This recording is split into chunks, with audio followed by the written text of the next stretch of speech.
Добар ден, го гледате дневникот на Канал Плюс, прво издание. Еве што подготвивме за вас.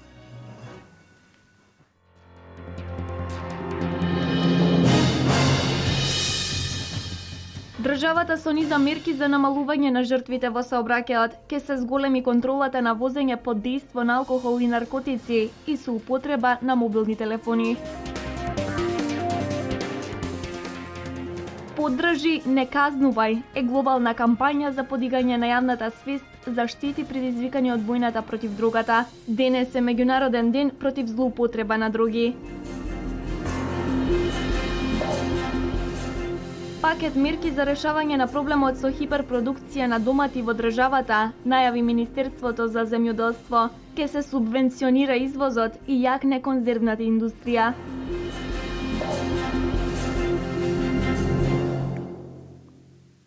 Десет приоритетни области содржува новата национална стратегија за безбедност во сообраќајот. Децата се најранливата група, а висок е процентот и на велосипедисти жртви во сообраќајот. МВР најавува зголемена сообраќајна контрола на критичните делници. Втората национална стратегија за безбедност во сообраќајот 2015-2020 година е стратешки документ со кој се обезбедуваат претпоставки и услови за поголема безбедност на пешаците и возачите во Република Македонија. Ова меѓу другото го истакна во своето обраќање пред низината промоција министерот за внатрешни работи на Република Македонија Митко Чавков. Сообраќајот е комплексна појава и само со еден координиран и меѓуинституционален пристап може да очекуваме долгорочни резултати во насока на подигнување на безбедноста. Затоа треба да се напомене дека реализацијата на планираните мерки и активности од втората национална стратегија е обврска на сите институции во Република Македонија кои под раководство на владата на Република Македонија, чии активности се координирани од координативното тело на владата за унапредување на безбедноста на сообраќајот на патиштата, ќе обезбедат посилен меѓусекторски пристап во реализирањето на основните заложби утврдени во оваа стратегија.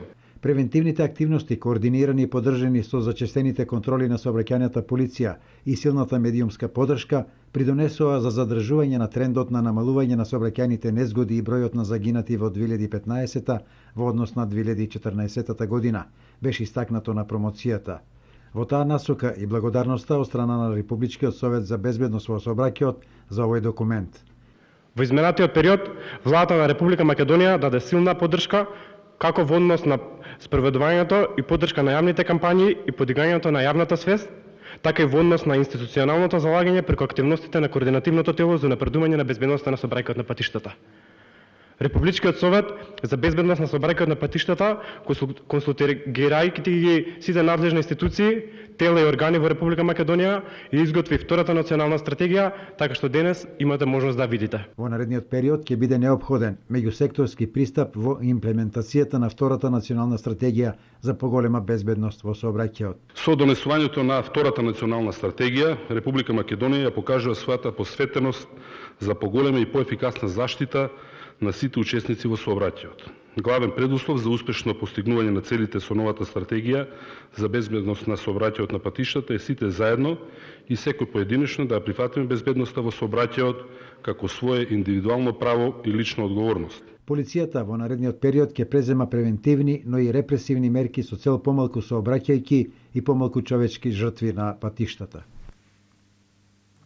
Две компании од автомобилската индустрија донеле одлука за инвестирање во Македонија.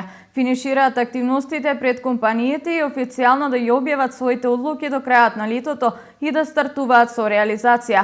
Едната компанија ќе биде стационирана во Скопје, планира да вработи 300 лица почнувајќи од јануари идната година. Втората компанија најверојатно ќе гради во југоисточниот дел на Македонија и ќе вработи околу 1500 лица.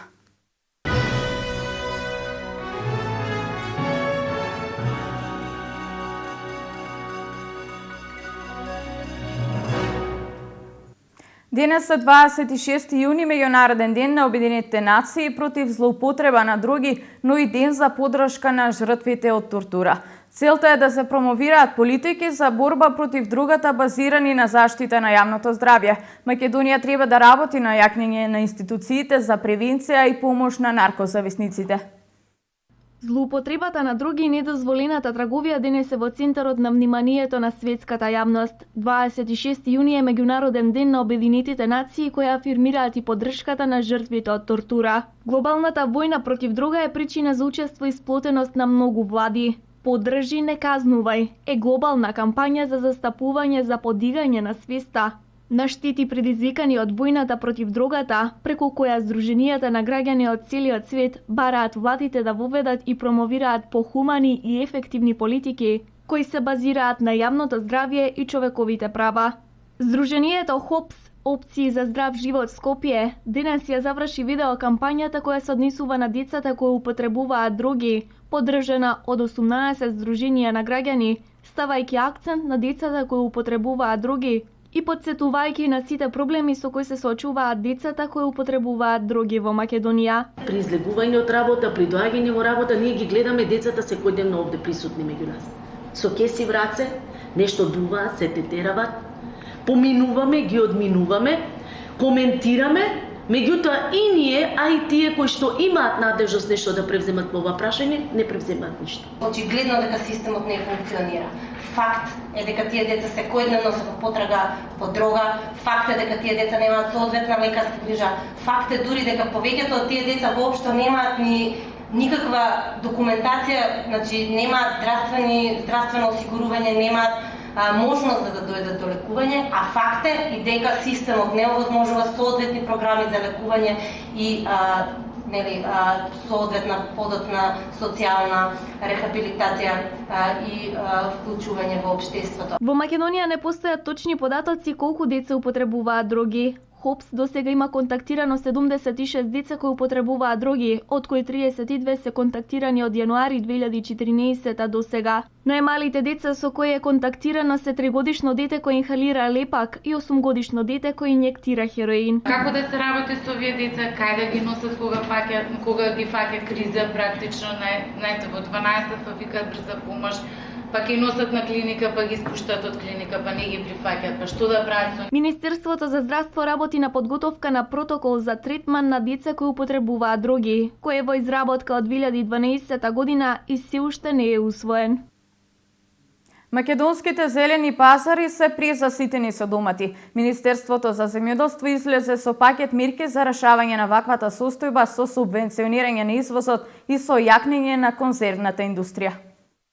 Деновиве во Македонија се случува хиперпродукција на домати.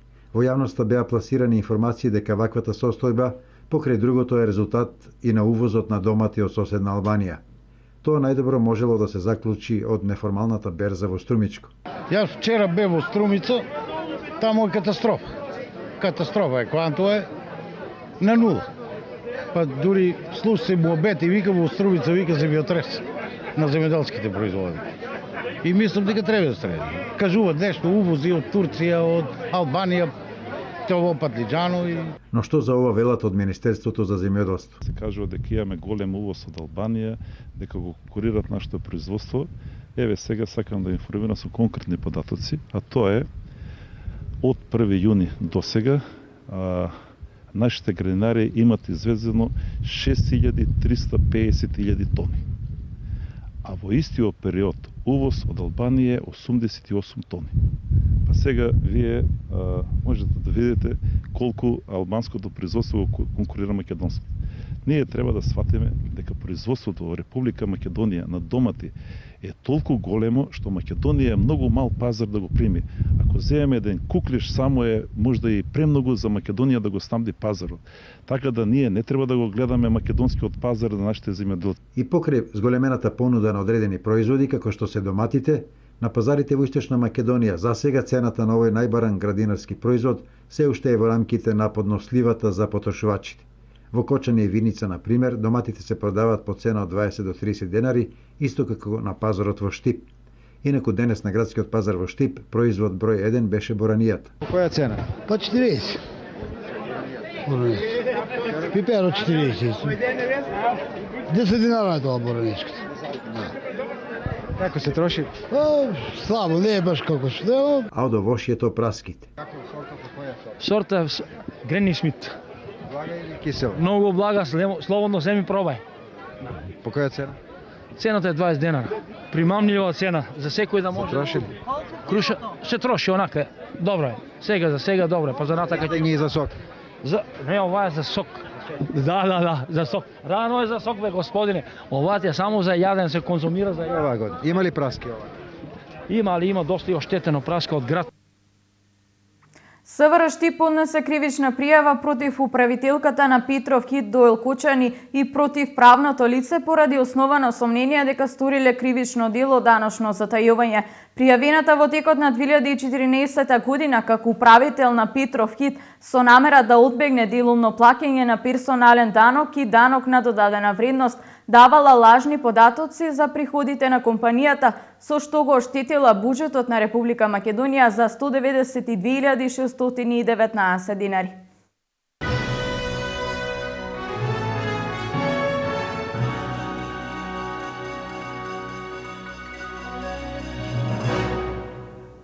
Со следниот прилог одиме во Делчево. Таму со завршна манифестација Општинското основно училиште Свети Климент Охридски му кажа добри дојде на летниот распуст, а воедно беа доделени и признанија на учениците со најдобри резултати во оваа учебна година. На само себе својствен начин, а како по традиција. И оваа година учениците при Општинското основно училиште Свети Климент Охридски на завршната манифестација по повод крајот на учебната година му кажаа добре дојде на летниот распуст. Со безпрекорна изведба на драмолеткиот секојдневието и богатата забавна програма, немаше присутен во салата на спомен домот Аснум кој не им аплаудираше на младите актери и изведувачи. А тутунот мој, кој ќе го среди? И плюс тоа, кој знае дали моите ќе ме пуштат? Бре. Кога ќе ја земам оваа метлава, ќе ти кажам и тутун и јафин. На секој почеток има и свој крај. Па така дојде денот за збогување со училиштето. И ние учениците денес на достоинствен начин ќе ја заокружиме успешно завршената учебна 2014-2015 година. Воедно ова беше завршна манифестација на која училиштето ги додели наградите за најдобрите. Со оваа свечена програма, подготвена од учениците и наставниците од нашето училиште, завршувано во учебна година 2014-15. Учениците и наставниците прикажаа прекрасни точки на оваа свеченост и секако го прогласивме првенец на генерацијата од нашето училиште Кристина Петроvić, а да делихме награди и на оние најдобрите, оние кои постигнаа награди на државниот превари оваа година, и оние кои што беа главни промотори за успесите на нашето училиште.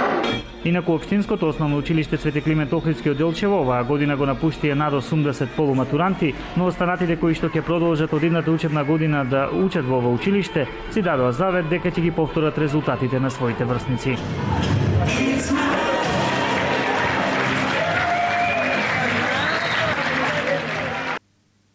Штипското културно лето со набиена програма. Вчера музиката ги обедини разликите, а вечерва во Дом на млади промоција на новиот албум ќе имаат PMG колектив. Оние кои не беа во можност да присуствуваат на концертот насловен како музиката ги обединува разликите во Народниот театар, пропуштија една прилика да слушнат едно ремек дело кое го изведоа 25 млади музичари, основци, средношколци, студенти. Сите од различни националности, обединети со музиката, исполнија 9 песни на македонски, турски, влашки и ромски јазик, со што ја воодушевија публиката. Интересно беше, два-три етникума заедно пеа, му течността тоа е да се забавуваме сите заедно. Не можам да објаснам колку убаво.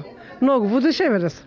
За прекрасниот концерт посетителите, освен на младите музичари од Државниот музички училишен центар Сергеј Михајлов и Факултетот за музичка уметност при Универзитетот Гоце Делчев, треба да им се заблагодарат на Државниот студентски дом Браќа Миладиновци, каде се одвиваа пробите во изминатите 4 месеци, и на Сдруженијето за хуманитарни активности Синергија, кои ја имаа идејата и го изготвија проектот. Благодарност до градоначалникот што најде во нас што интересно да го вклучи ова во Штипско културно лето, па затоа, иако не планирано во проектот, ова беше како завршница на целиот проект. На концертот присуствуваше и градоначалникот примариус магистар Илчо Захариев, кој пред Канал Плюс телевизија ги сподели импресиите после настапот на младите музичари. Но за мене беше задоволство да го чуеме нашиот град, да ги чуеме сите јазици кои се зборуваат во нашиот град, да ги чуеме сите овие прекрасни деца кои пееа на македонски јазик, на влашки јазик, на ромски, на турски јазик. А дефинитивно најголема придобивка е што ќе остане како траен спомен за едно големо единство на Штип и почитување на сите оние различности кои ги имаме. Младите музичари кои беа дел од настанот и кои допринесоа за прекрасно поминатата вечер, презадоволни од сопственото постигнување и пресрекни од воодушевувањето на присутните. Како сте задоволни од концертот вечерва? Значи, концертот беше прекрасен. Неколку месеци имавме макотрпна работа, бидејќи сето овој финален продукт за да излеземе во јавност, мора да биде онака професионално изработено. И се надевам дека ги заслуживме аплаусите вечер. Нивното безпрекорно представување пред Штипјани се должи на 4-месечните напорни проби, кои од друга страна им представувале задоволство, затоа што работеле под диригентската палка на Куртиш Јашарев, професор по музичка уметност во Општинското основно училиште Гоце Делчев и професорот Диме Атанасовски. Има една реченица стално и старно, ние вечерва го тоа докажавме со нашата изведба, вика музиката во светот е заедничкиот јазик. Тоа е тоа. По реакцијата гледам, нели, публиката како реагираше, мислам дека ако не 100%, 99% беа задоволни. Во рамките на програмата предвидена за 30-тото јубилејно издание на Штипско културно лето, за вечерва е предвиден настан посветен на помладата популација. Во Дом на млади во 22 часот ќе започне концертот на македонскиот музички состав PMG Колектив, чии членови пред присутните ќе го промовираат својот 6-ти албум насловен XU. Вечерва во 19 часот и 30 минути во Домот на културата Ацо Шопов, Штипскиот театар премиерно ќе одигра малограѓанска свадба по текст на Бертол Брехт, а во режија на Никола Ристов. Се работи за камерен карактер. Актирите и публиката ќе бидат на иста сцена и во интерактивна улога. Се занимава со едни, така да кажам, малограѓански суштини на секој од нас и се занимава со тоа колку самите не се занимаваме со себе. Ова представа е замислена на еден по... да најдам некој точен збор, значи не е како стандардните представи кои што сме навикнати да ги гледаме овде на нашите сцени, туку тргнавме по еден друг пат малку да работиме на неа, да тргнавме по еден друг концепт да работиме. Ќе има влегување во ликови, излегување од ликови, ќе има сонгови кои што ќе бидат надвор од ликовите, од надвор од представата, ќе има целосна разоткривање на тоа што значи свадба и на тоа што значи една толпа народ кој што се собрале за една убава цел, за на крајот да се дојде до сликата која што ќе го покаже нели малограѓанштината.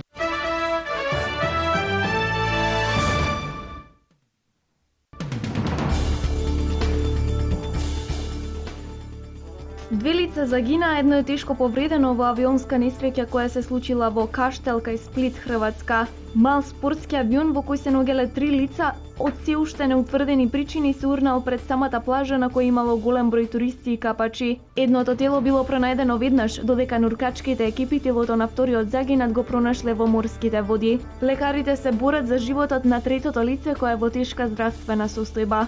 Европските лидери кои дискутираат до доцна синоќа за тоа како да се справат со имигрантската криза во Средоземното море, успеа да усогласат план за згрижување на лицата кои бегаат од војни и сиромаштија од земјите во Северна Африка и на Блискиот Исток. Тие постигнаа согласно за доброволна шема, задржувајќи бројката од 60.000, но им дадоа право на исклучување на Унгарија која претходно го нарече планот абсурден и на Бугарија, една од најсиромашните земји во Унијата. Рускиот град Сочи е поплавен поради поројните дождови. За предвижењето на возовите, а автомобилите се речиси целосно под вода, јавуваат руски медиуми. Почната е евакуација на населението од 2 населени места околу Сочи. За сега нема информации за жртви, запрено е доставувањето природен газ, струја и вода. Се евакуираат луѓето и од Имеретинскајата област, каде што се поплавени 400 куќи. 10 до 13 луѓе загинаа во нападот од засега непознат терорист на плажа од хотелот Империјал Мерхаба во туниското летувалиште Сус. Вооружениот напаѓач е убиен, но нема вести за тоа кој е загинат, има ли меѓу нив туристи и која националност се. Тунис е популарна дестинација и за македонските и за српските туристи, па поради таа причина можно е меѓу настраданите да има и туристи од Балканот. Ватикан денеска потпиша историски договор со Палестина, 2 години откако и официјално ја призна како држава. Спогодбата што се однесува на животот и активностите на Римокатоличката црква во Палестина е прва откако Ватикан ја призна палестинската држава во февруари 2013 година.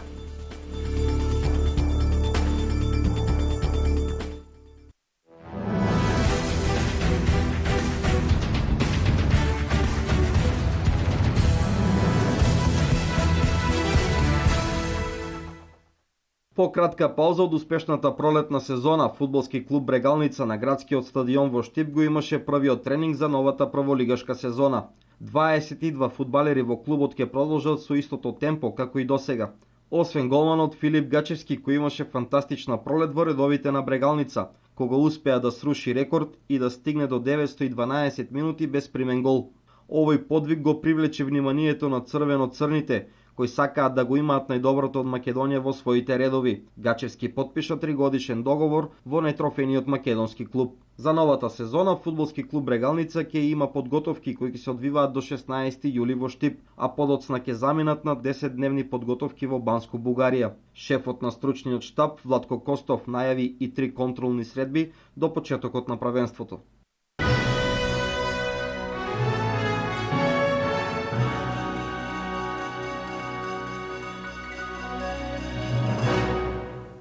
Заврши првиот дневник, гледајте не во 20 часот со нови информации. Имајте убаво петочно попладне.